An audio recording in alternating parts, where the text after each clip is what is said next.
Fondateur de Quantology Capital Management, vous proposez un fonds en bourse pour investir dans le métaverse. Sauf qu'on voit que dans la vraie vie, pour l'instant, ça prend pas complètement. Le métaverse, c'est moins qu'on puisse dire. Au point d'ailleurs que Meta, on évoquait Mark Zuckerberg un instant, Meta a lancé des campagnes de promotion pour expliquer ce qu'est le métaverse, signe que c'est pas encore complètement naturel. Comment l'univers du métavers en bourse se porte-t-il ? Eh bien, c'est compliqué. Effectivement, c'est un désastre boursier.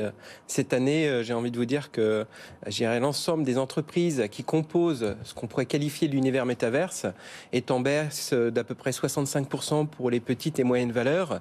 Ces entreprises qui se payaient entre 10 et 20 fois le chiffre d'affaires ne valent plus que 2 ou 3 fois, voire 4 fois le chiffre d'affaires. Donc c'est une chute des multiples de valorisation de ces entreprises qui sont allées en bourse au cours de ces 2-3 dernières années et qui ont déçu à plusieurs points de vue.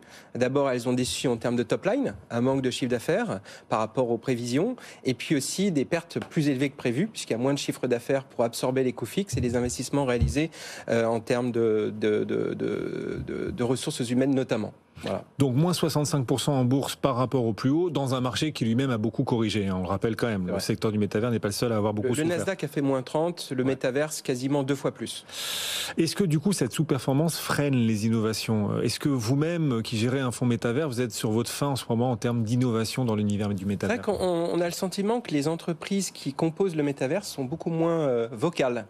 Elles ont décidé peut-être de se mettre moins en avant en termes d'innovation, en termes d'histoire à raconter pour leur communauté, à la fois de salariés, de différentes parties prenantes, leurs actionnaires, et plutôt de venir avec des choses tangibles, plutôt que des perspectives qui sont toujours discutables, surtout dans un environnement où l'accès au capital par ces entreprises est plus compliqué.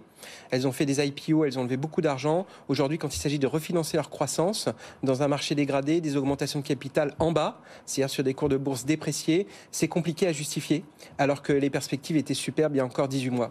Et donc aujourd'hui, je pense qu'elles essaient de garder des bonnes nouvelles sous le coude, et on pourrait justement s'attendre à quelques bonnes nouvelles prochainement au cours des publications à venir. Voilà. Ah oui, des innovations, des annonces, enfin voilà, vous attendez ça comme le lait sur le feu en tant que gérant d'un fonds métavers, là. C'est vrai, nous on a le sentiment que notre métier chez Quantology, c'est le comportement des investisseurs. Et c'est ça un peu notre guide, c'est que pensent les investisseurs, quelles seront leurs décisions demain. Et on essaie d'être dans la prédiction de leur comportement.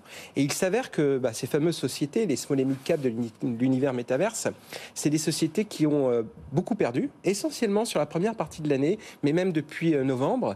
Et donc on a eu un gros morceau de la baisse qui s'est réalisé en quelques mois, très brutalement, comme des pierres qui chutaient.